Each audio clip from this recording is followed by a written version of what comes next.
Austin Faith Dialogue, a public affairs program at the crossroads of religion and life. A series of programs highlighting the social and cultural interaction between the worshiping and larger communities in and around the capital city. Austin Faith Dialogue is brought to you by the Austin Area Conference of Churches in cooperation with KTBC.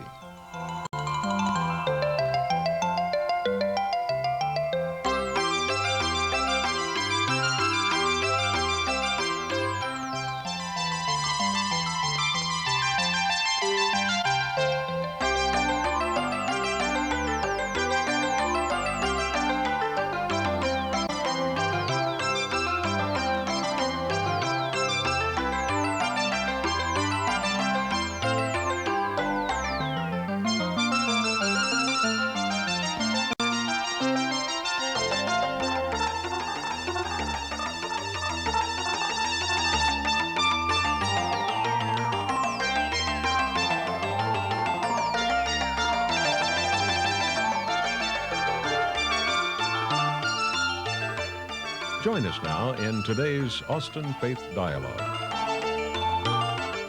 Hello, I'm Barbara Holmes, staff person in the district office of the United Methodist Church here in Austin, and your host for today's Austin Faith Dialogue series. This series of public religious affairs programs is brought to you by the Austin Area Conference of Churches and KTBC. Earlier in this series, we examined some church-state tensions here in Austin. We looked at some specific issues such as prayer in public schools, creation versus evolution theory, and the constitutionality of the Bible chair system. So today in our program, we're going to take another look at the church-state question from an entirely different perspective.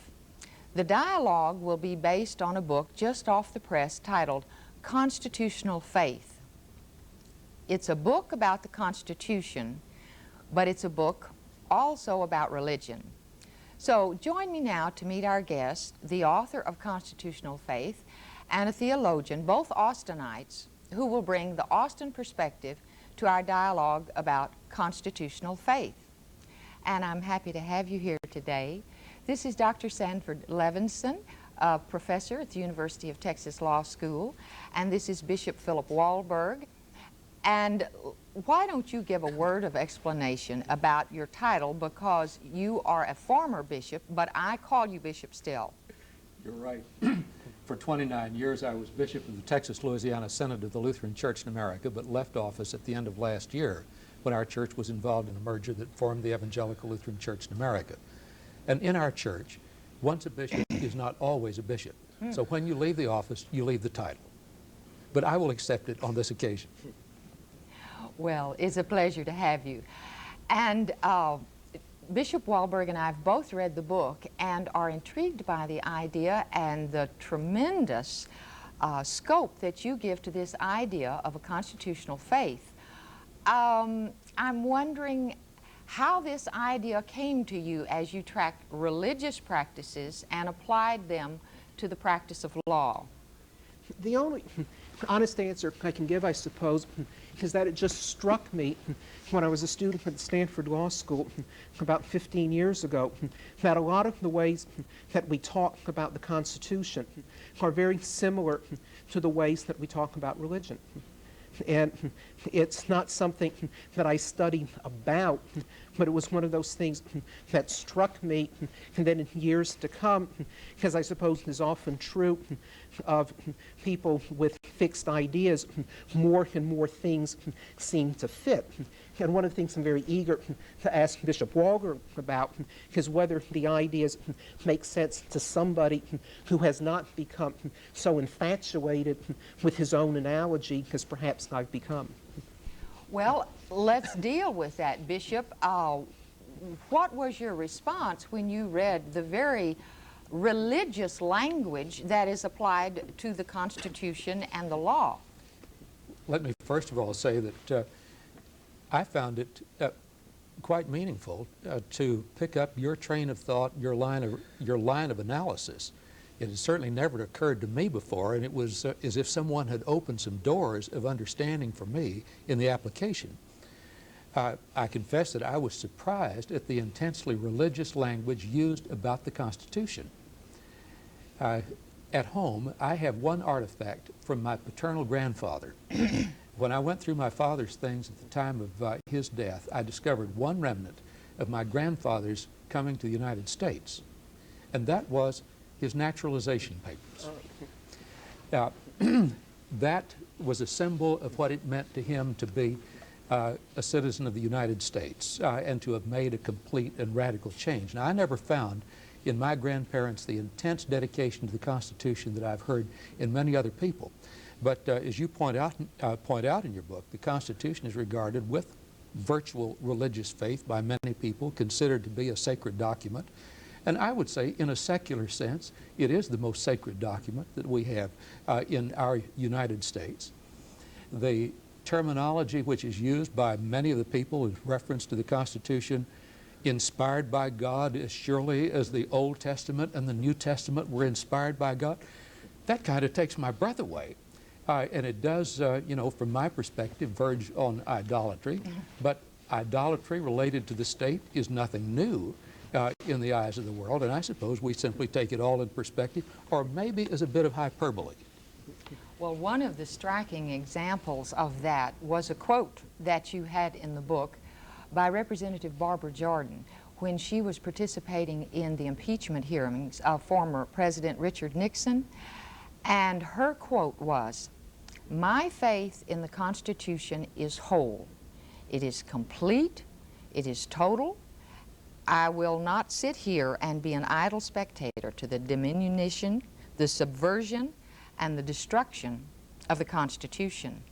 So it really is a religious statement. And after you build on that in the book, you reach the point where you say, with that kind of religious belief, that ought to be a unifying factor, but the same things that have been divisive in religion are also divisive as that is applied to the law and Constitution. And your analysis and comparison of the way that Scripture is regarded in Jewish and Christian and the differences on opinion about that. Talk a little bit about that. Well, the first thing I'm interested in is what counts as the Constitution. Is it a written text, or does it include unwritten Constitution? I argue that there's a Protestant Constitution which is intensely scriptural. It's Robert Bort's and Ed Meese's Constitution, but also Hugo Black's. Because one of my points is that this isn't a conservative-liberal split, but a very different kind of split. And then there's an unwritten Constitution, which might start with a canonical text, but includes unwritten tradition. And of course, we see the same debates in Protestant Christianity, and the intense difference between Protestants and Catholics. So, not only is it the text there's a question about, but also a question of authority. You go on to point out in the book that some people regard the Supreme Court the same way ecclesiastical authorities are regarded, and then you talk about the religious history, particularly in the Christian tradition. And Bishop Wahlberg, I would turn to you on that because Martin Luther, of course, was the one that questioned authority, and we feel the results of that today. So what about a comparison there, as Martin Luther was trying to accomplish? Do you see the same comparison between what is authoritative and what is not, the text and the figures? Yes, there certainly are some strong parallels there. I think that Martin Luther's whole struggle was not, first of all, a struggle with who has authority or what is authoritative, but his struggle was basically a personal religious struggle as to how a person relates to God and how God relates to us as individuals. And in that struggle, he came to his own peace through his intense study of the Scripture. He was a professor of theology, taught biblical studies, and it was in his own wrestling with the Bible that he came to his understanding of God, who in his justice and righteousness counts us as righteous because of faith.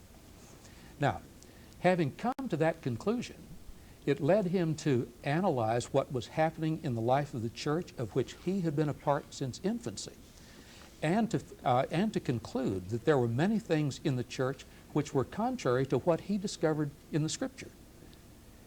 And his understanding was that that which is taught in Scripture is the keystone of all the Christian faith, and tradition, decrees of councils, declarations of the Holy Father are purely secondary and may be contradictory to the Scriptures, which is fundamental. That meant he was willing to question the authority on which the church was resting. It was never his intention to begin another church, to unseat the Pope. He would have been happy to go to his grave as a faithful, practicing Roman Catholic, had there been the kind of renewal in the church which he had experienced personally. Do you think Luther would have accepted the notion, though, of papal supremacy? Even if the Pope had agreed, the only thing I'll look at is Scripture, but what I say controls. Because he was a man both of his time and a loyal son of the church, I think that he would have done that, had there been the kind of reform or renewal or rebirth within the church that he so desperately longed for. But of course, he was led to criticize the authority of the Pope. And today, I presume the Lutheran Church would not return to the fold if that meant accepting papal supremacy. Or do you think I'm wrong? That's one of the interesting facets of Lutheran Roman Catholic dialogue, the place of the Pope in the church if there were to be a unified church. And there are Lutheran theologians who would argue for the teaching authority of the Pope, not in the sense it's presently practiced, but the teaching authority of the Pope should be recognized, and that's in the Lutheran Catholic. As you talk about those who are Protestant and Catholic, a lot of times we're using that as in a little letter, Protestant and Catholic, so that it describes a stance more than it is the religious practice. Did you find that when you wrote about Attorney General Meese, you described him as having the Protestant perspective with a little p. Why don't you tell a little bit about that speech that he made that got a lot of publicity? Well, he gave a speech at Tulane about a year and a half ago in which he rejected the supremacy of the Supreme Court in favor of what I call the lawyerhood of all citizens, adopting the Protestant notion of the priesthood of all believers. Now, that got a lot of play and a lot of attack precisely because, in the words of some of his critics, this raised the specter of anarchy. But of course, what I find fascinating is that Catholics have always criticized Protestants for being anarchists. And the thing beyond that I find interesting is that a general Protestant country, in terms of its religious history, has ended up with a largely Catholic jurisprudence in the specific sense of the supremacy of the Supreme Court. So it sounds jarring and radical and anarchist for somebody to say the Supreme Court really doesn't have the last word.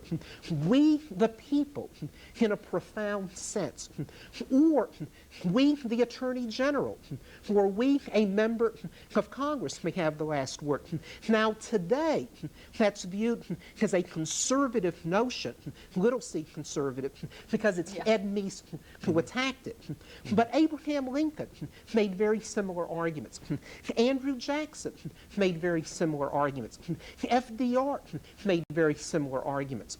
And part of the point of my book, again to repeat what I said a few moments ago, is that there isn't a consistent fit between liberals on the one hand and what I'm calling Protestants on the other, or conservatives and Catholics, but rather there is this repertoire of arguments in our history that we can always turn to. Conservatives at some points attack the supremacy of the Supreme Court, liberals at other times. But what happens is that we go through this minuet, And those who attack the supremacy of the Supreme Court are attacked in turn for a kind of blasphemy, if you will, in rejecting the privileged status of the Supreme Court. And I think that this is an argument that just repeats itself over centuries within the Christian church and also, in fact, within the Jewish faith, which is my own, and indeed, if you study its history, within Islam.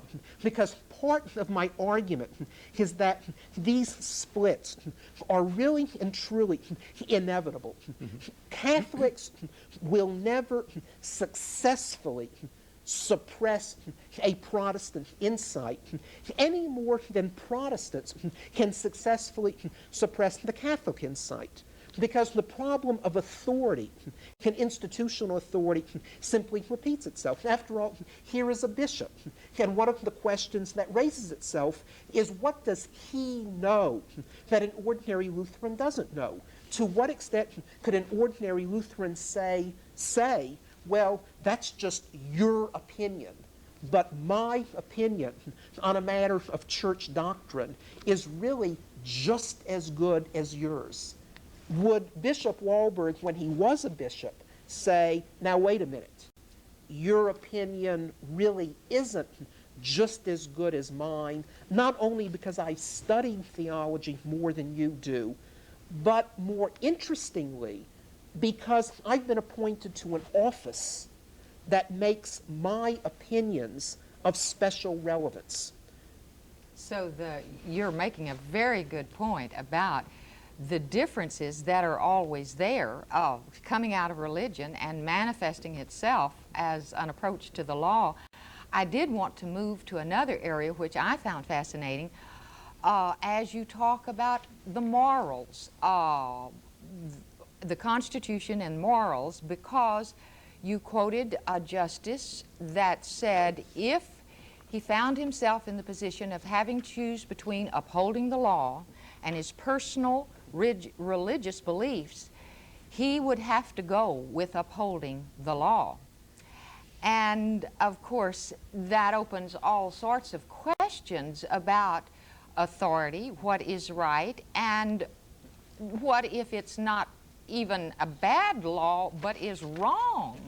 So talk a little bit about the morals and how they apply to the Constitution, moral faith. Let me read the quote. This is of Justice Brennan.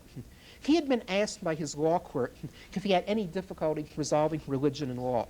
And Justice Brennan said that he decided when he was appointed in 1956, quote, that I had an obligation under the Constitution which could not be influenced by any of my religious principles, unquote.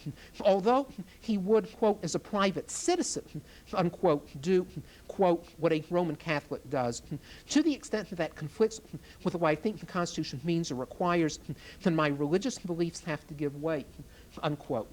Now, interestingly enough, I think that we often ask Catholic judges, and really in a way only Catholic judges, to go through this ceremony, because in America we have been trained to be suspicious of Roman Catholicism. I don't want to defend this. I'm describing what I think is a cultural reality. So Catholic judges are always asked, in effect, will you take your orders from the Pope or from the Constitution? And we're always, we, that is non-Catholics, are always reassured when Justices Brennan, Scalia, and Kennedy, one, a liberal Democrat, two, conservative Republicans.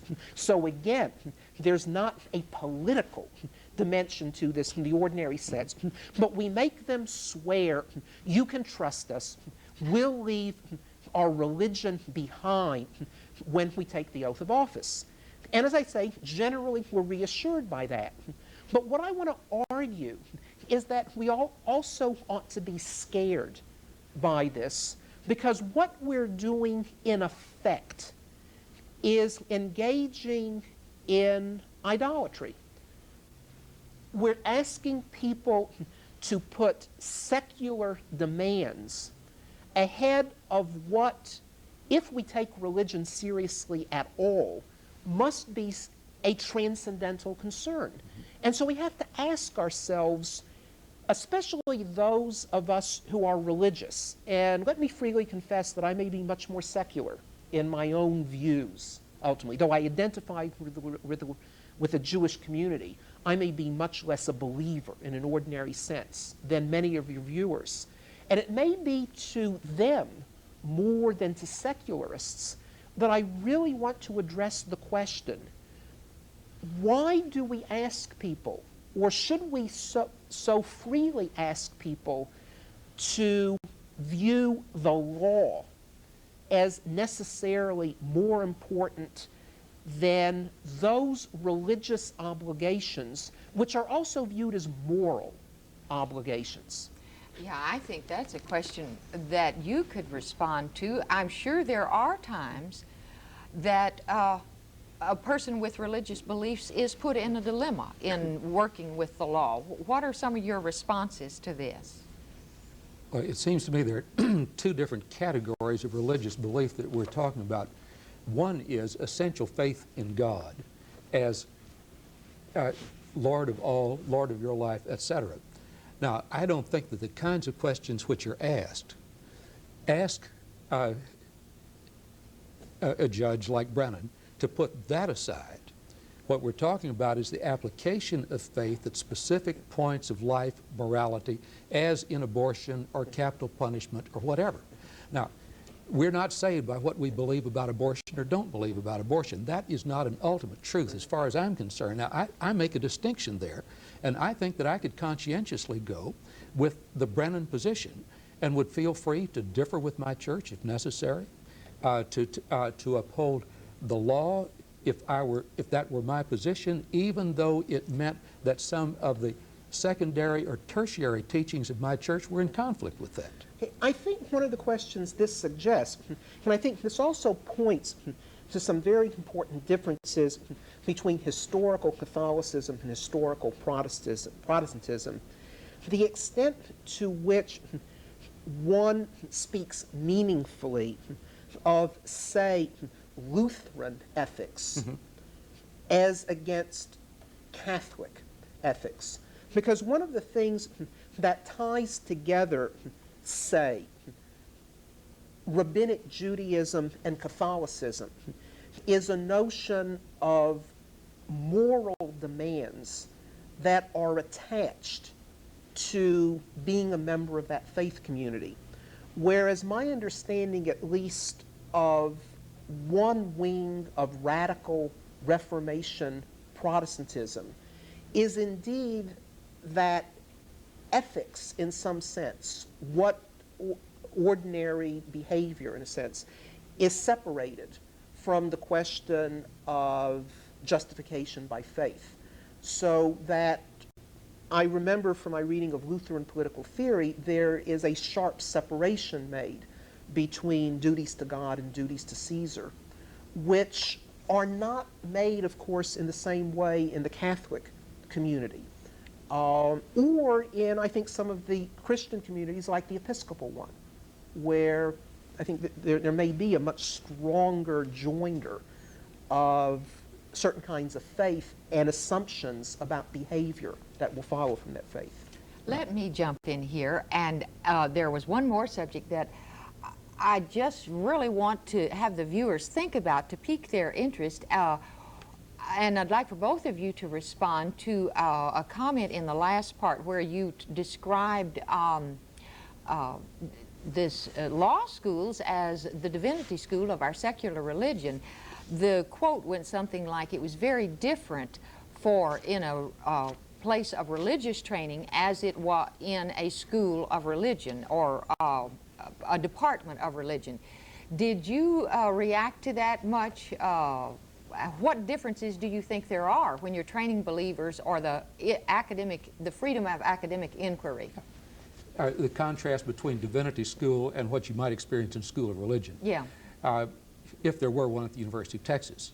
Now, it would seem to me that the approach of the School of Religion would be more anthropological, historical, social, literary, to teach in the most objective sense, providing for a very wide range of belief or disbelief. If you're talking about seminary education, theological education in the church sense, you're talking about education for commitment and discipleship. Now, those are two very different things. That I should mention that I discuss in that chapter a very bitter debate that is going through not only the law school world, but it shows up on occasion in the editorial pages of the Wall Street Journal, and this was really part of what Judge Bork has written about a number of occasions, where it is asked whether people who teach law, which I do, must believe in the law. And some would argue, Dean Paul Carrington, former Dean Carrington at Duke, has argued that for people to teach law, they really ought to believe in it. They ought, in the words of the American Bar Association, promote respect for the law. Other people, and I confess I'm probably more sympathetic with them, would argue that to teach law, all one has to do is find it interesting. But one doesn't have to believe in it or have respect for it any more than a teacher about Aztec religion, to take a safe example, would have to believe in it or have any respect for it. I personally believe the world is better off without at least the version of Aztec religion I'm familiar with in terms of its cruelty and sacrifice. But it raises lots of fascinating questions. Similarly, I think one could teach law and believe that we would be better off without a great deal of our legal system. But this is a real fight that is going on now in the legal world. These are some of the questions that are raised in the book, Constitutional Faith, and it's just fascinating, and I think you would enjoy reading it. And so I commend you, quite an accomplishment to have put together such a book, and appreciate your being here. Thank you, Bishop Wahlberg. So pleased to have you this evening. And thank you for joining us today. The subject for next week's program will be Medical Ethics, hosted by Richard Thompson. Hope to have you with us then. Good day for Austin Faith Dialogue.